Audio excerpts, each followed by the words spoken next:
I don't even know where to begin. I mean, I have an idea. The biggest heel turn in modern history played out in front of our very eyes on Saturday at Elimination Chamber on what was arguably the best PLE of the year.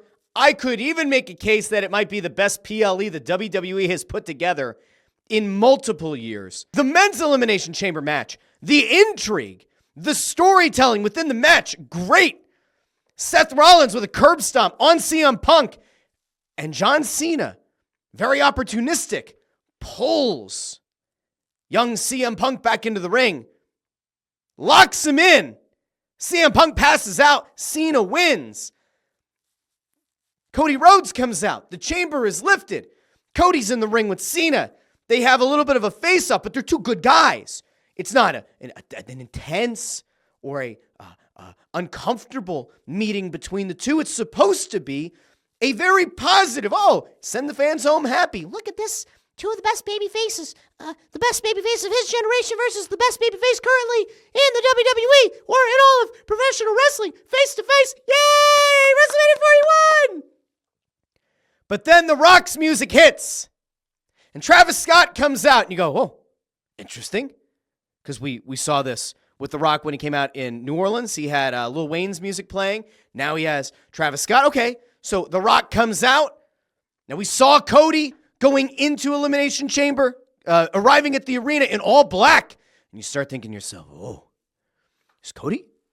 Cody's not going heel, is he? I mean, he's wearing all black.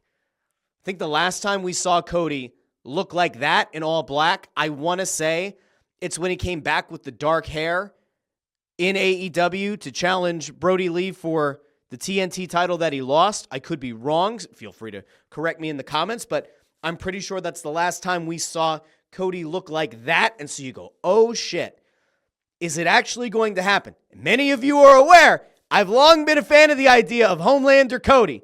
And one way to get to Homelander Cody was him aligning himself with The Rock. So you have The Rock in one corner, catty corner from him, you have Travis Scott, Cody's dead center. Cena kind of vacillates between the Travis Scott corner and the side of the ring. And I felt this tension, this anxiety, this stress, this nervousness that I did not expect to feel. I'm pretty level-headed at this point, and I like to think that I have a decent idea of what's going to happen at any given time.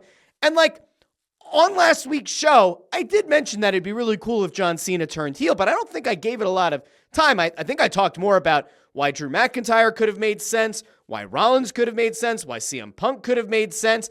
I think I even talked about Damian Priest having a backstage interaction with The Rock and thinking all right, maybe even Priest wouldn't really move the needle a lot as the guy who sells his soul to The Rock. But I didn't really dive into this idea that Cena could do it because the guy's got 10 months left, or so they said when he was babyface. No, that might even be in question.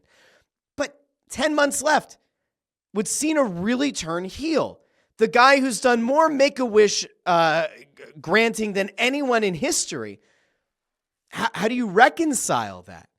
And then there, in the aftermath of this, there's the clip going around of him doing an interview, John Cena doing an interview with Chris Van Vliet, talking about all the Make-A-Wish stuff and how he was supposed to turn heel about a decade ago, maybe a little bit more than a decade ago, and how they ultimately decided that it just wasn't the right thing to do. What do you do? Anyway, you get back to Elimination Chamber, and you get this moment where throughout the show, holy shit chants were getting bleeped. There were a couple of other profanity things being hurled about by the crowd. They were getting muted. And you go, what the fuck?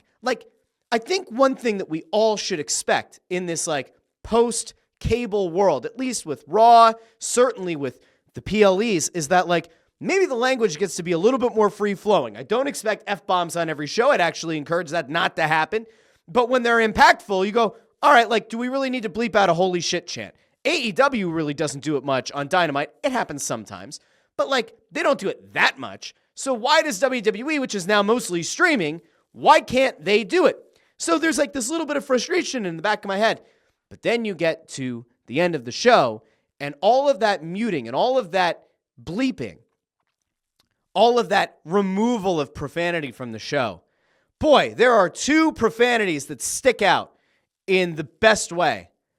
Of course, Cody goes out of his way, looks The Rock dead in the face, and after The Rock says, "You will embrace me, and you will be my champion," Cody looks at him.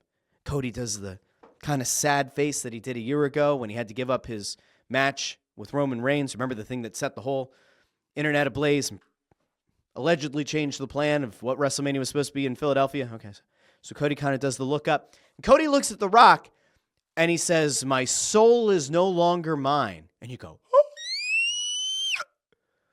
And he says, "You want to know why?" And I'm like, there it is. That to me was the tell that he wasn't going to say yes. He goes, "You know why?" And I'm like, "Please don't say because you gave it to the people. Because I gave my soul to this ring and these people a long time ago." And I go, "Okay, Cody." Even I'm like, "Yeah, okay, Cody.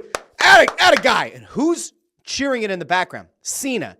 Now, on one hand, you go, why the hell is John Cena still there? And on the other hand, you go, well, John Cena and The Rock have some history. Cena's supposed to be this like uber babyface, this really good guy. He's not going to let Cody Rhodes be outnumbered.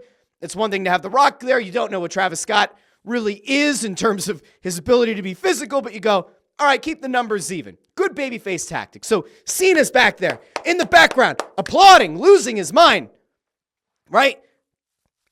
And then Cody says, "Hey, Rock, go fuck yourself." And man, did that place go crazy. I was watching the show by myself. All of my kids were asleep. My wife was upstairs. Sometimes she'll watch wrestling with me, and sometimes she's like, no. That night was like, no. I let out a yelp. When Cody F-bombed The Rock, I let out a yelp. And I got to tell you, I thought it was one of the most impactful profanity moments in wrestling history. It was that damn good. And then it breathes, and The Rock stares a hole. I mean, we assume, because he's got the sunglasses, stares a hole through Cody Rhodes.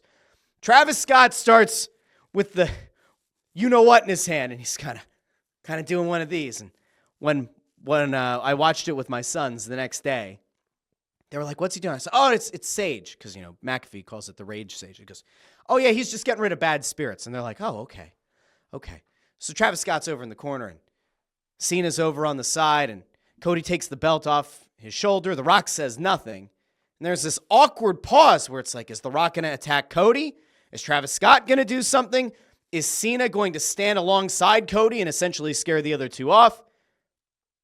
Cody and Cena, who have already shaken hands and talked with the in-ring mic there, right, on the camera, about the fact that they're going to main event WrestleMania. They shake hands. And as they're shaking hands, you see from the side John Cena's face change from happy-go-lucky John Cena, the same John Cena who's granted more Make-A-Wish requests than anyone in history. You go from seeing that John Cena, the same one who, as he was running down the entryway on his entrance, he came out looking kind of stern, but going down the entranceway, the John Cena who we have all come to understand as this ultimate good guy, the face changes. And when it does, he creates a scowl that I don't think we'll ever forget. And quite frankly, it's a scowl that sends like shivers down your spine. Cena scowls at The Rock. The Rock does the throat slit, and he ends it with the 2, which we'll get to in a second. Puts up a 2. Cena breaks away from Cody and then kicks him in the balls. Oddly reminiscent, actually, of an MJF low blow, right? The very quick kick. It's not a delayed one, but quick kick to the balls. And what ensues over the next 3 or 4 minutes is the absolute brutal attack on Cody Rhodes, where Cena picks up the Rolex that was gifted to The Rock by Cody Rhodes, busts him open, hits him with Cody Rhodes' title belt twice. The first one, there's just a crack. This is a brutal sound. And you're watching it, and you're wondering to yourself, like, is it really happening? Really? It's actually happening. Now, mind you, I'm watching it. I'm yelping. I'm going batshit crazy in my living room, realizing the fact that I could wake up 4 kids in the house, and it's probably not ideal. But I can't believe what I'm seeing. And I finally feel like I understand what people who watched Hulk Hogan join Hall and Nash felt at Bash at the Beach. Because I was a kid then, and we didn't get the pay-per-views when I was a kid. I remember the shock and horror of seeing some of the clips or the still images or whatever they showed on Nitro the next day. And I remember the shock that I felt that Ultimate Good Guy Hulk Hogan joined this thing that he called the New World Organization, then the New World Order, and that he's aligned with these 2 guys who invaded WCW. Man, the feeling of watching Cena turn was insane. I don't know if they'll ever be able to recreate it again, right? For them to get somebody who is so over as a babyface and who spends more than a decade in that role, has effectively long killed the idea of ever going heel. In his declared retirement year, John Cena taking this kind of a risk and turning heel to pursue that 17th championship is wild. And I'll tell you this, my kids asked me the next day, what happened? Who won the Elimination Chamber? And I said, oh, you know. And so I'm like, I didn't know when I was going to get to show it to them. So I told them that John Cena won it. But I said, but John Cena is now a bad guy. And they're like, well, I don't understand. And the kids were just shocked, right? Because my kids don't watch wrestling much, but they know that John Cena is a good guy. And I'm going to tell you something that's going to just, it's pretty wild. But for a long time, I don't remember how it started. When our family says grace at dinner time, we always say this thing at the end. We say, like, God bless the chef. And the kids, I think that just came up because we're thanking mom for making meals. Sometimes dad makes the meal. We thank dad, right? Somewhere along the line, our kids started saying, and John Cena. And I think it's because I explained to them what Make-A-Wish is and that John Cena has granted more wishes than anyone else in history. And so part of us saying grace as a family at dinner time is God bless the chef and John Cena. We stopped saying and John Cena about 6 weeks ago. Maybe it was 2 months ago. What happened within the last 2 months? John Cena lost the Royal Rumble. He declared himself for the Elimination Chamber, did not qualify for the Elimination Chamber, said he was going to do it, and that him winning the 17th championship is best for business. Oh, and by the way, turned heel and bloodied Cody Rhodes. And when I showed it to my sons, when they finally got to see what John Cena did to Cody Rhodes, my 9-year-old was baffled. My 8-year-old began to cry. And when I say cry, I mean he wept. And mind you, these aren't kids that are watching wrestling week in and week out.